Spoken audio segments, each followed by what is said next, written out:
నిలబడి మీరు కూడా చక్కగా భజనలు చేసి అలసిపోయారు. కాసేపు కూర్చోండి, కొంచెం విశ్రాంతం అండి. కాసేపు అందరూ కూర్చోండి.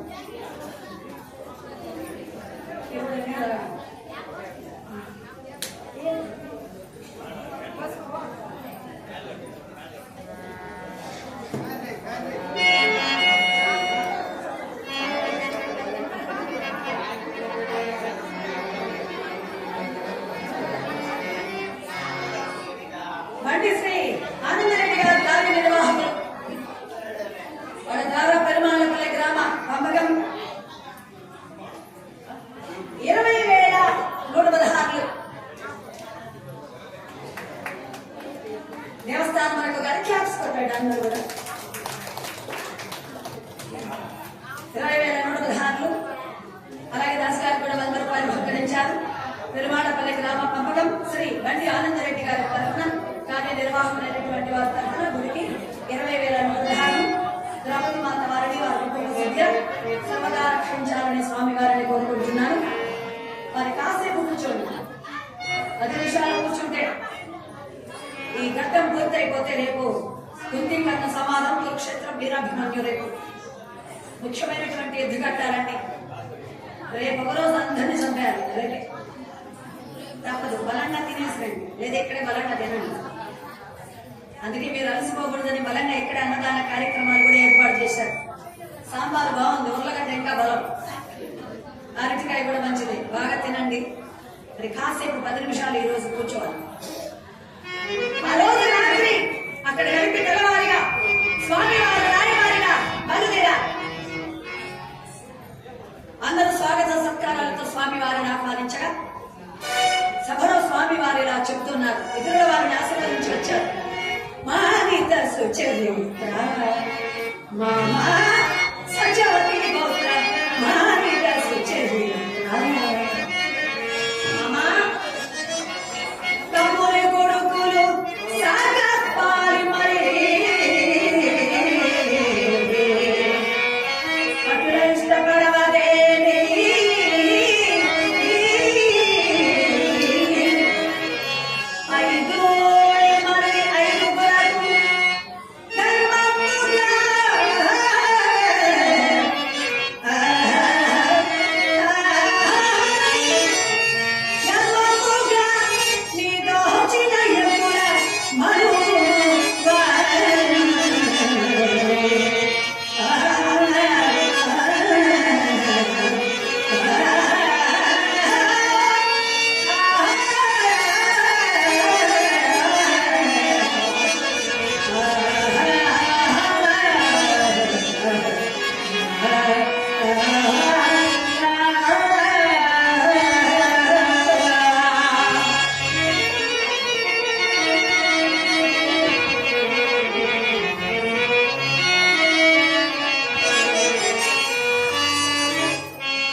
బండి రామిరెడ్డి గారు మంచి కళాకారులు.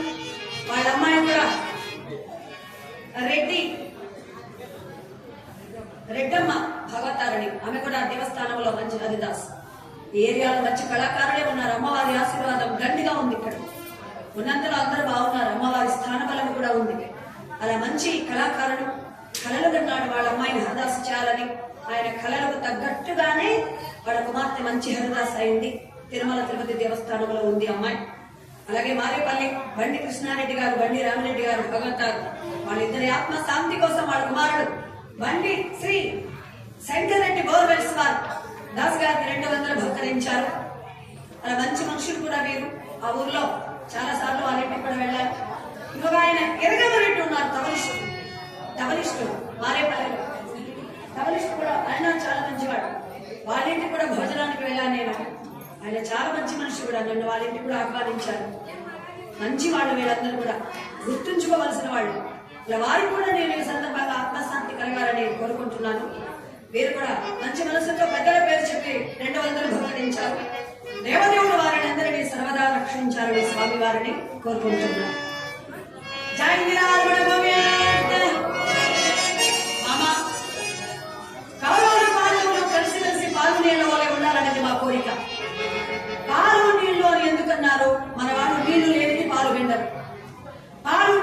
కలిపితే వాటిని మనం వేరు చేయలేం. కలపడం వరకే మన పని, అది వేరు చేయలేం మనం. అది వాటి గొప్పతనము కలయిక. రెండో కలిపి పొయ్యి మీద ఉంచితే మండే మంటకు తట్టుకోలేక ఈ నీరంటే ఆవిరిగా మారి పైకి వెళ్ళిపోతుంది. అది నీటికున్న గుణం. వాళ్ళనుకుంటాయి, నా స్నేహితుడు నన్ను వదిలిపెట్టి వెళ్ళిపోతున్నాడు, నా స్నేహితుల్ని వదిలి నేను ఉండలేను, మిత్రమా ఆగు అంటూ ఈ పాలు పైకి పొంగి వస్తాయి.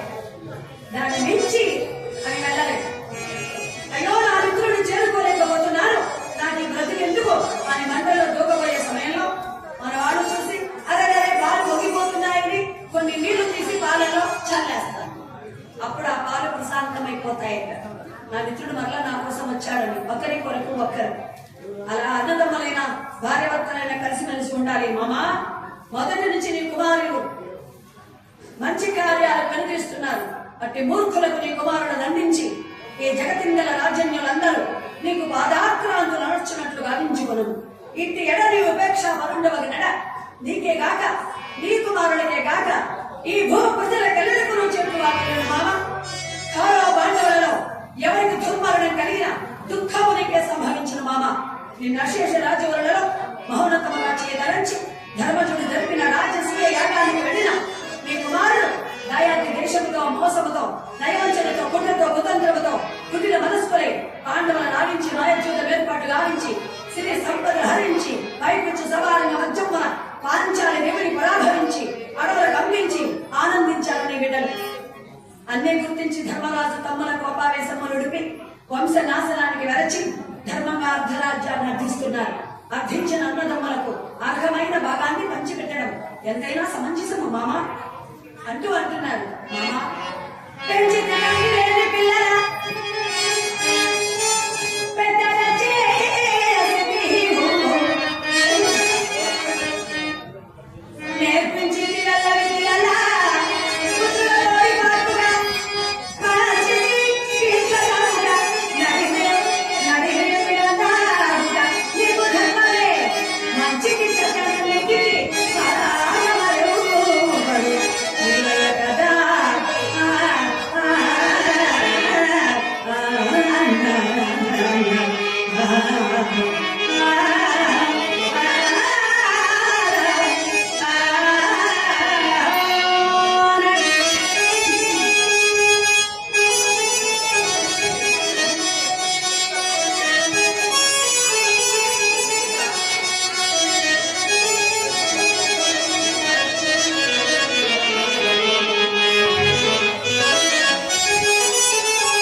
ఇంతవరకు నువ్వు చెప్పింది నాకేనా?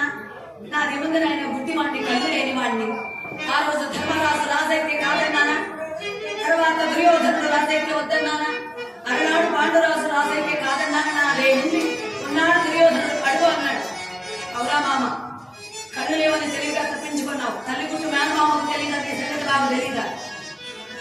మామ, అలాగని చేతులు దులుపుకుంటే కష్టం మామ. అలనాడు నీ మౌనానికి ప్రతిఫలం పాండవ వనవాసం, ఈనాడు నీ మౌనానికి ప్రతిఫలం కౌరవ నాశనం.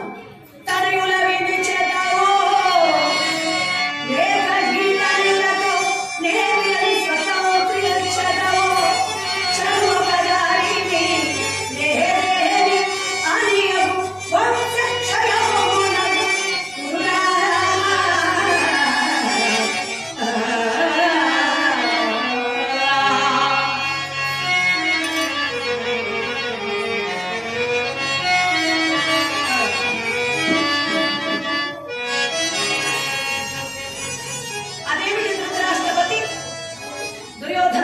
చెప్పమంటే మేమే చెబుతామన్నారు పెద్దలు. వాళ్ళకు అవకాశం ఇవ్వడం ఎందుకని? పాండవులు ఎవరో కాదు, నాకు తమ్ముడు బిడ్డలు, నీకు పెళ్లిదండ్రులు కొడుకులు, వాళ్ళకింత రాజ్యముల భాగం ఇవ్వరా అన్నాడు. దుర్యోధనుడు అన్నాడు, ఎవరు నీకు సహోదరుడు, ఎవరు నాకు పెద్ద తండ్రి?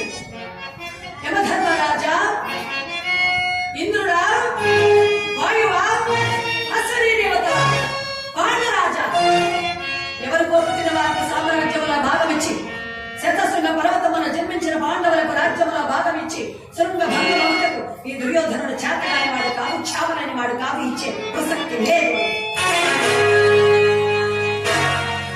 ఆ మాటతో గాంధారి అన్నది, ఆయన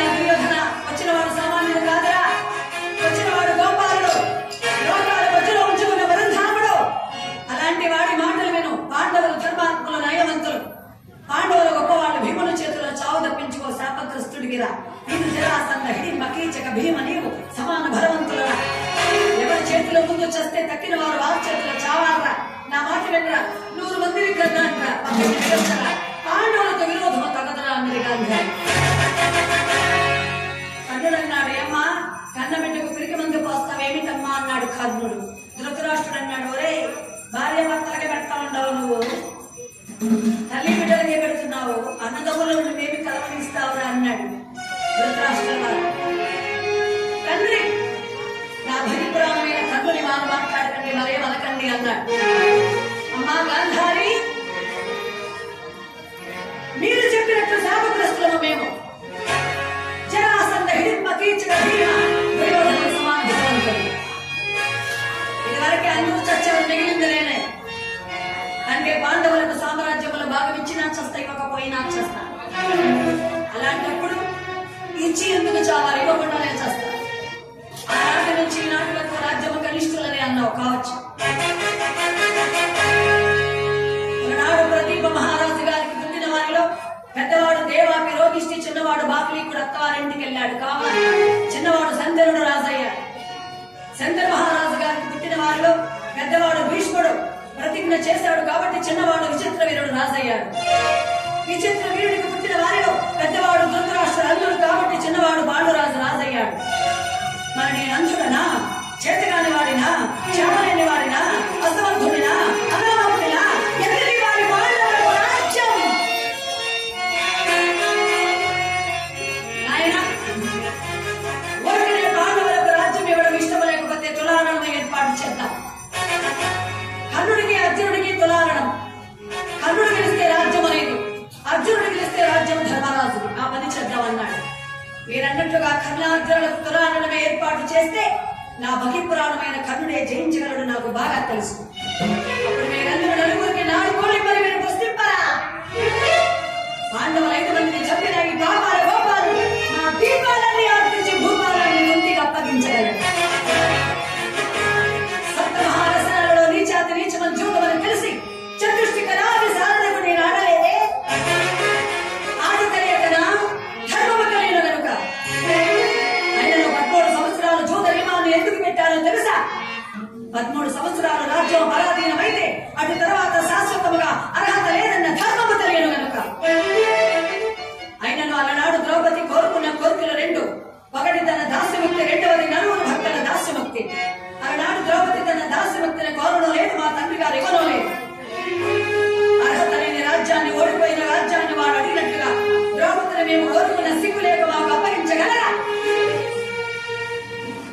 రాజ్యమే పంచవలసి వస్తే వారెరుగురు మేము 100 105 బంతులు వేసుకున్న ఎవరికి ఎంత ఎంత ఎంత ఎంత వచ్చును? విభిన్న మనస్తత్వాలతో, రాజకీయ కుతంత్రాలతో, దాయాది ద్వేషాలతో దేశాన్ని ఖండ ఖండాలుగా ఖండించడం దేశములకు సౌభాగ్యమా, సమంజసమా? ఒకే కుటుంబమై, సమైక్యత భావానికి చిహ్నమై, ఏకగ్రీవమై ఈ శివసేన సామ్రాజ్యాన్ని ఏకఛత్రాధిపత్యంగా పరిపాలన సాగించిన ప్రజాక్షేమము కాదా? నా ఈ పరిపాలనలో ప్రజలు సుభిక్షముగా లేరా? పాండవ ద్వేషమన్న ఒక మాట తప్ప ఈ రాజ్యంలో ఏ ఒక్క పౌరుడైనా లేచి వచ్చి దుర్యోధన నీ పరిపాలన బాగా లేదు అని చెబితే రాజ్యాన్ని వదిలేసి నేను అడవులకు పోతా లేదే. మరెందుకు వారి రాజ్యం? గురుదేవా మీకు నమస్కారం, దయచేసి మీరు మాట్లాడకండి. వారి మీద భయంకరమైన నిజమైతే, అమిత పరాక్రమమైన నిజమైతే, మూర్తి మీద మీసం ఉన్నది నిజమైతే, ఉద్యమల సంపదలు లేని నిజమైతే సవాలు యుద్ధాన్ని వారు మేము వారు శత్రుశేషము రణశేషము ఉండకూడదు. ఒక వరలో 2 కత్తులు ఇవ్వడం, ఒక రాజ్యంలో 2 కత్తులు కుదరదు. వారా మేమా సవాల్ యుద్ధంలో తెచ్చుకుందాం రమ్మనండి.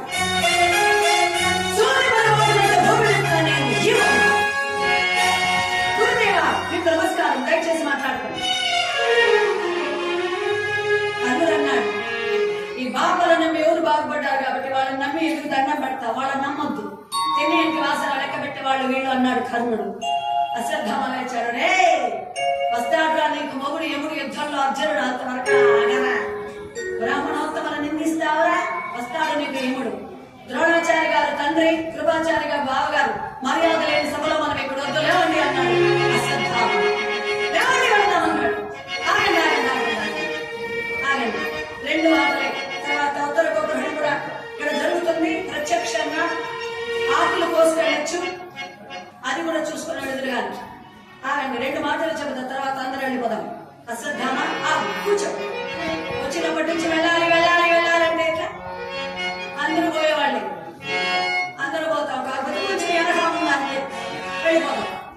ఈ రోజు అయితే నేను ఆదివారం కూడా వస్తాను, అందరూ వెళ్ళేవాళ్ళమే. కాబట్టి ఆగండి, 2 మాటలు వినేసి వెళ్ళాలి. దుర్యోధన, నువ్వు మాట్లాడిన మాటలన్నీ వితండవాదం. ఇక్కడున్న వాళ్ళకందరికీ తెలుసు వితండవాదం అని. జరిగింది జరిగిపోయింది, గతం గత. పాండవులు ప్రజలందరికీ తెలడవ నాలుకలు, వారు సామాన్యులు కాదు. అట్లాంటి వాళ్ళ మంచితనాన్ని అసమర్థతగా భావించడం నీ మూర్ఖత్వానికి పరాకాష్ట. చివరిగా అవకాశం ఇస్తున్నాను. చెల్లియా